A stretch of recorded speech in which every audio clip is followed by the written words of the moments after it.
Hello everyone, I Vivek Patole welcome you all in this lecture. In this lecture, we are going to discuss the topic from Unit 1 Differential Calculus from Engineering Mathematics 1.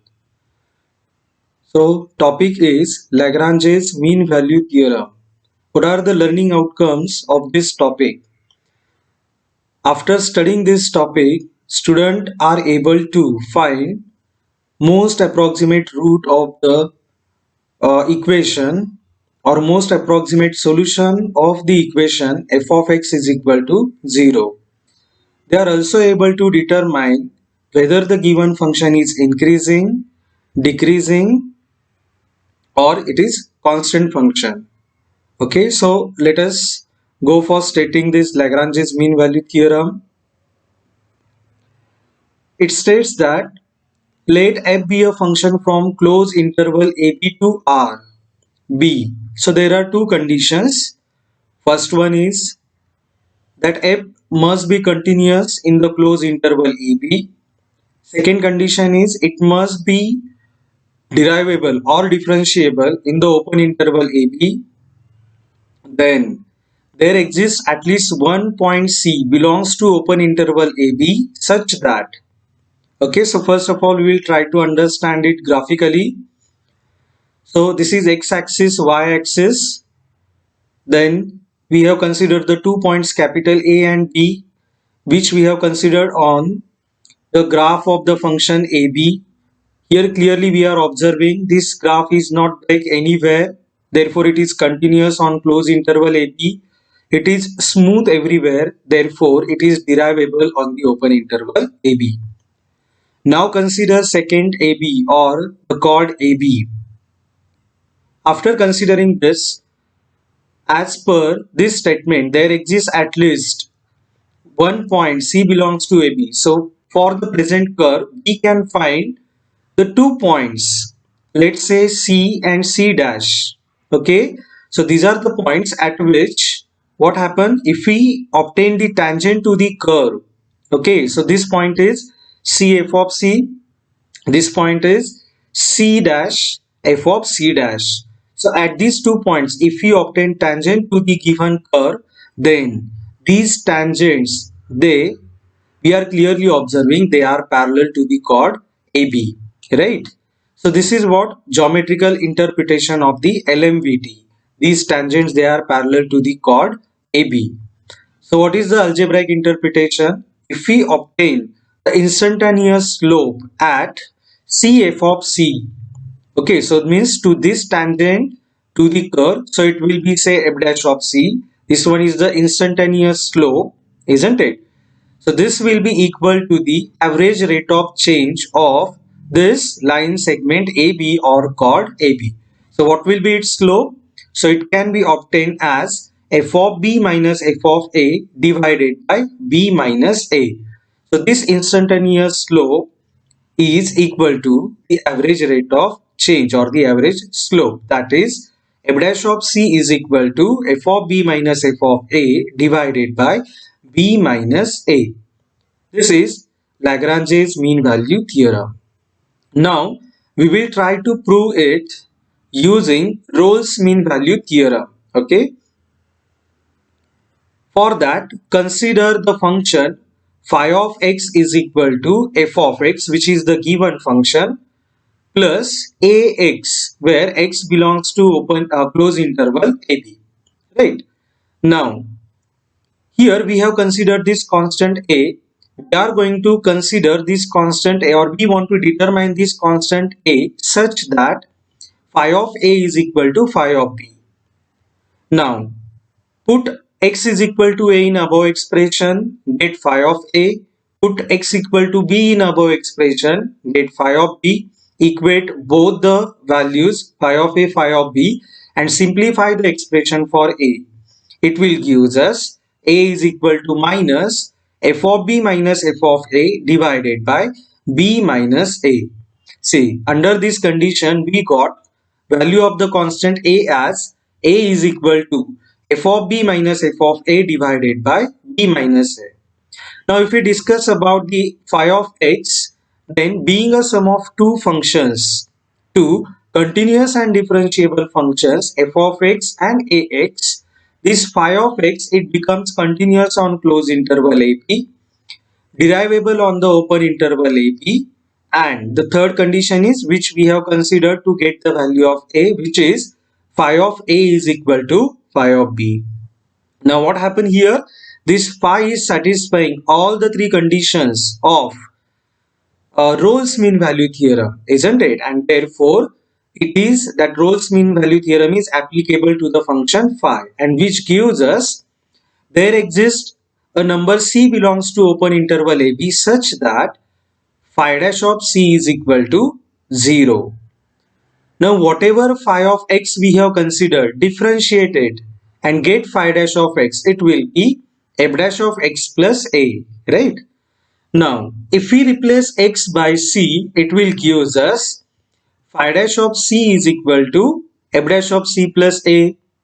Now, in this expression, whatever value of phi dash of c we got, applying Rolle's mean value theorem, replace that value. And simplifying expression, we will be getting f dash of c is equal to minus a, right? Now, whatever the value of a that we have obtained, replace this a by its value and simplify the expression, we will get f dash of c is equal to f of b minus f of a divided by b minus a, which is the required mathematical expression. I hope you have got this proof. Very simple one.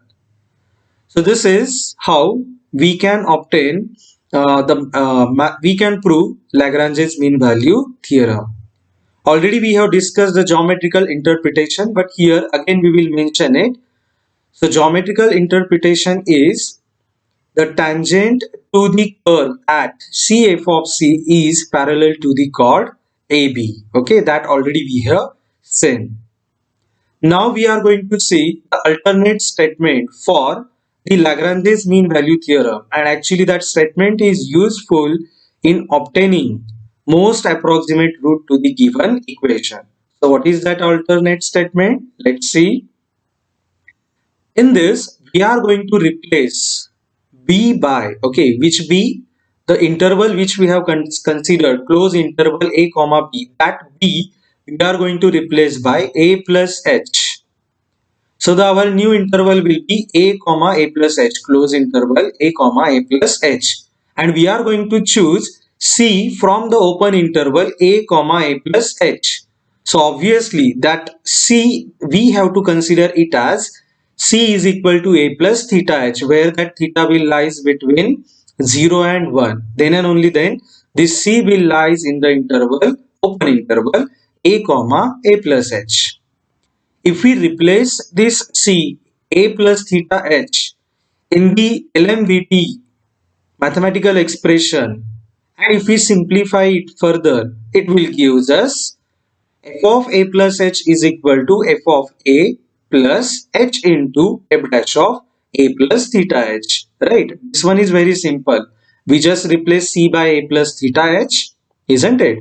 And b by a plus h, simplifying the expression, that a plus h minus a will be h, so that h is here, and if we simplify the expression, this present expression we will be getting.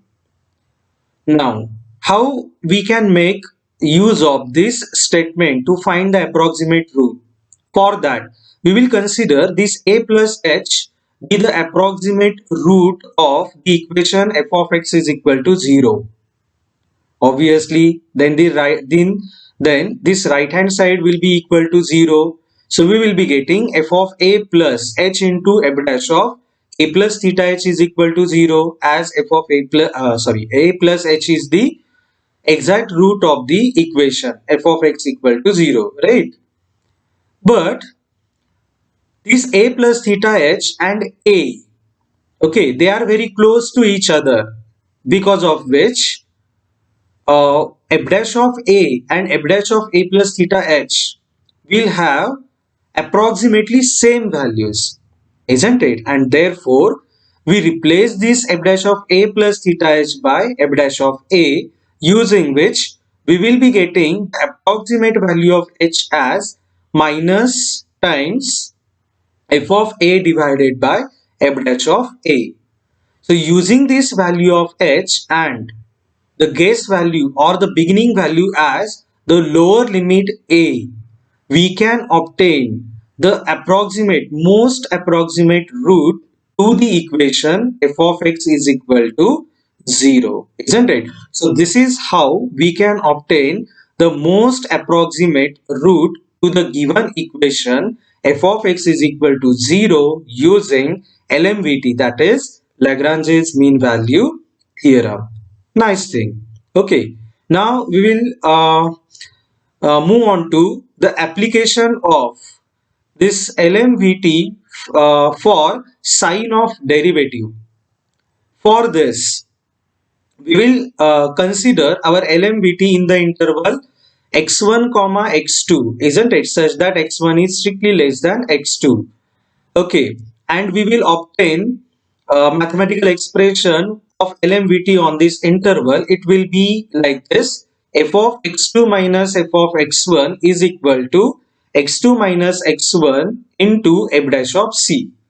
In place of f dash of c, we can consider f dash of x as well, because after simplifying, whatever the value of x we will be getting, after simplifying this expression, whatever the value of x we will be getting, that will be considered as c value only, isn't it?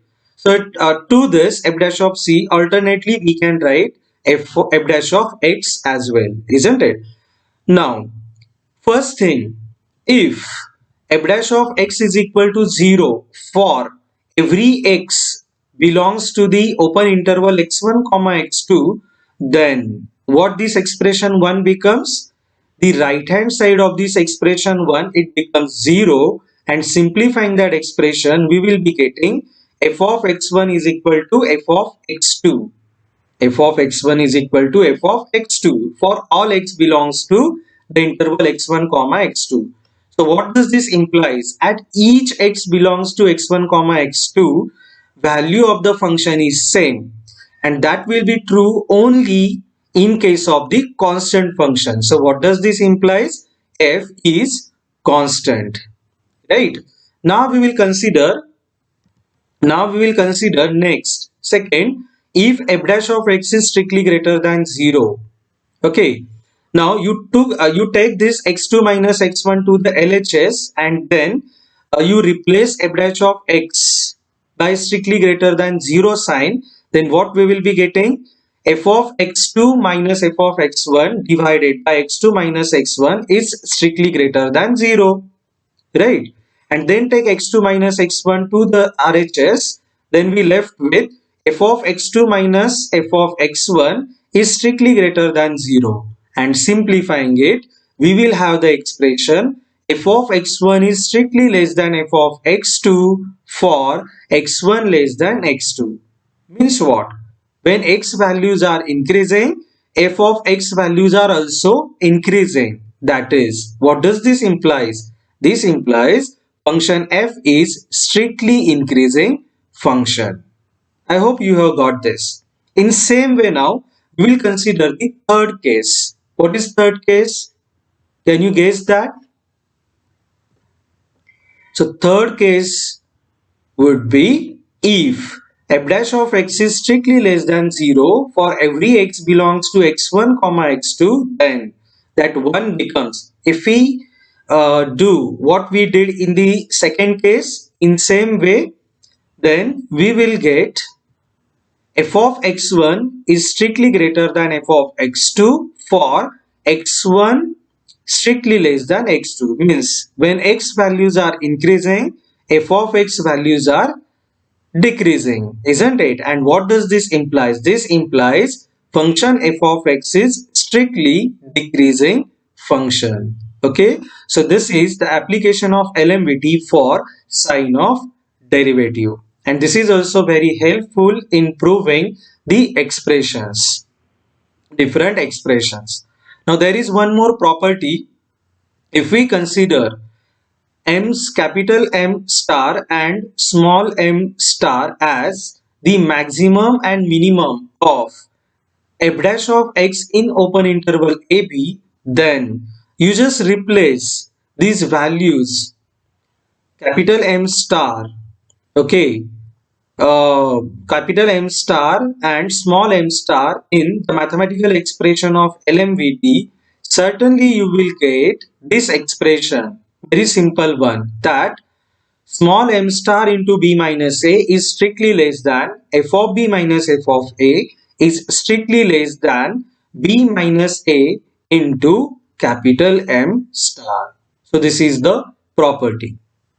So this is all about LMVT, which I would like to discuss with you. I hope you have understood this. Now we will take a short quiz, okay, on this LMVT. We will discuss two MCQs on this LMVT. I hope you will be able to solve those MCQs. Let's have the question. So you just pause and think. First question is, which one of the following conditions is not required to apply LMVT to the given function f, which is defined on the closed interval AB to the set of real number R? First condition is f is continuous on closed interval AB. Second one is f is derivable or differentiable on open interval AB. And third one is f of a is equal to f of b. So just pause and think. What will be your answer? I hope you got your answer. Here is the right answer. The third condition is not required, which is f of a equal to f of b to apply LMVT to any given function f, which is continuous and differentiable. Okay, just like the next question. Let f is a function from closed interval AB to set of real numbers R, be continuous on closed interval AB and derivable on open interval AB.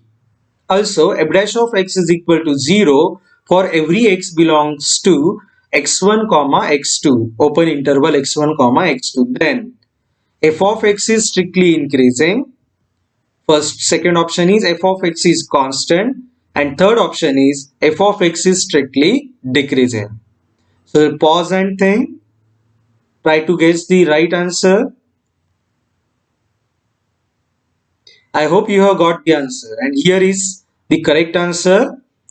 Second option is the correct one, which is f of x is constant. Okay. For this, you can refer the application of LMVT for sign of derivative. Okay. I hope you have understood this lecture. Okay. Whatever the references are, these are the references. I hope you have understood this lecture. Thanks for watching this video.